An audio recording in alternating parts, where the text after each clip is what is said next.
Hey guys, it's Caitlin, your key girlfriend. My daughter is asleep, so we're going to do a little sleepy time, nap time book review.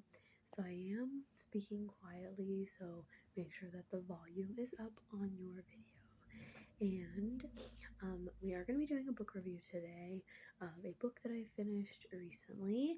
And if you are new here, hi, I'm Caitlin. I'm a new mom of a almost 6-month-old, and I do book reviews, movie reviews, all things infant and new mom life here on the channel. I'm trying to get an angle where you can't see her face. Okay. But also has decent-ish lighting, and my camera is really grainy for some reason also, so I'm not sure what that's about. Anywho, I finished a book recently, and if you're new here, I am doing an ABC reading challenge this year. So I'm trying to go through books that I own, and I'm trying to go through the alphabet A to Z and read books in order of the alphabet. And this book that we're going to review today is letter G. However, we are not going in 100% perfect order because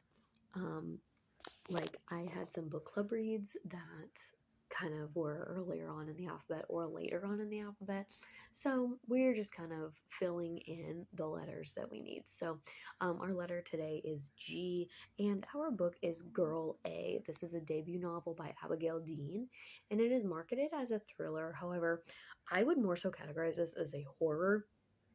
This is a fiction book, but the way that it's written, and maybe just my cynicism, this feels like it could have happened in real life, and like it is like a memoir almost, but it is not. It's fully fiction, but the way that it's written makes it seem,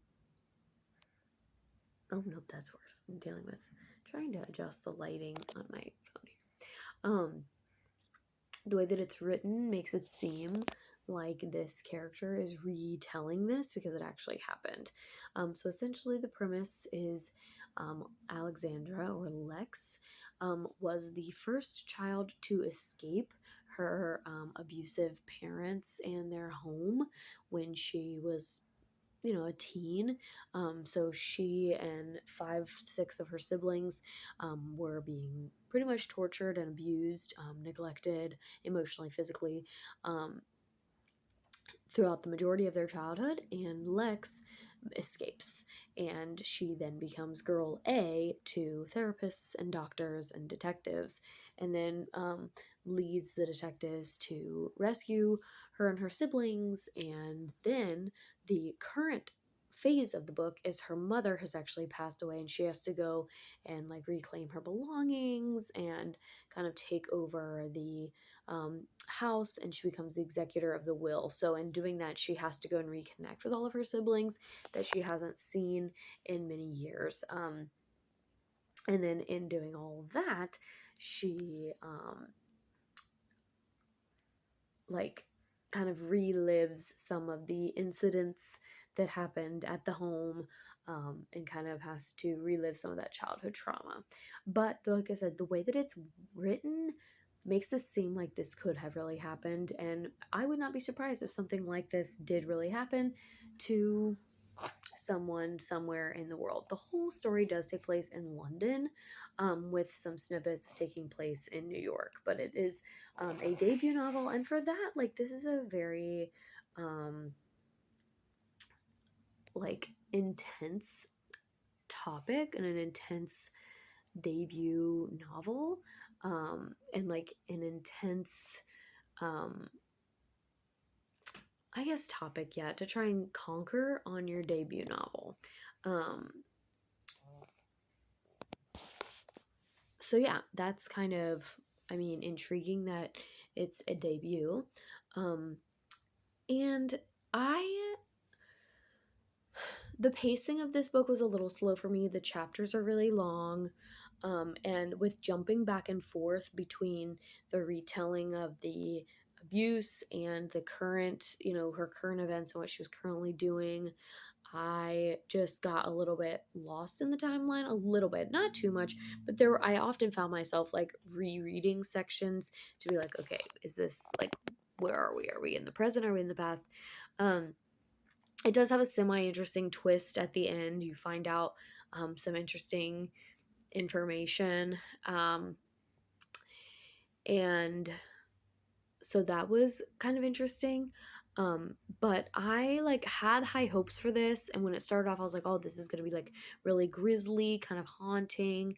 And as it went on, I one had a hard time reading it just because of the subject matter, and number two, I just got a little lost in the pacing, and it read slower than I was expecting and that I was hoping. um, and it took me a very long time to finish it. It really wasn't that long of a book. um, and I just think that, like I said, I think the pacing,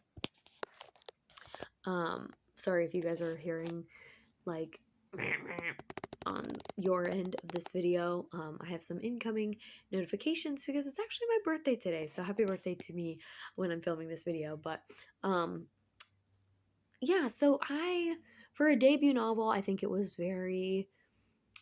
a very large undertaking. I think it was an interesting topic to talk about in a debut novel, but then I also feel like overall it was good. And there were some, like I said, I had high hopes. I thought that when I started it, I thought I was going to read it really quickly. And then I kind of got lost in the middle. It slowed down a lot for me and then kind of picked back up again. But for me, I had this sense of like, okay, I've been reading this book for way too long. I want to finish it, so I just need to sit down and finish it.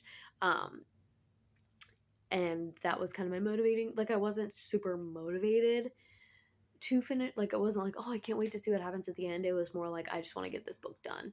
And I did give it 3 stars for that because, like I said, it did have some good, like, it was a little bit horror and a little bit like, oh my gosh, I can't believe that happened.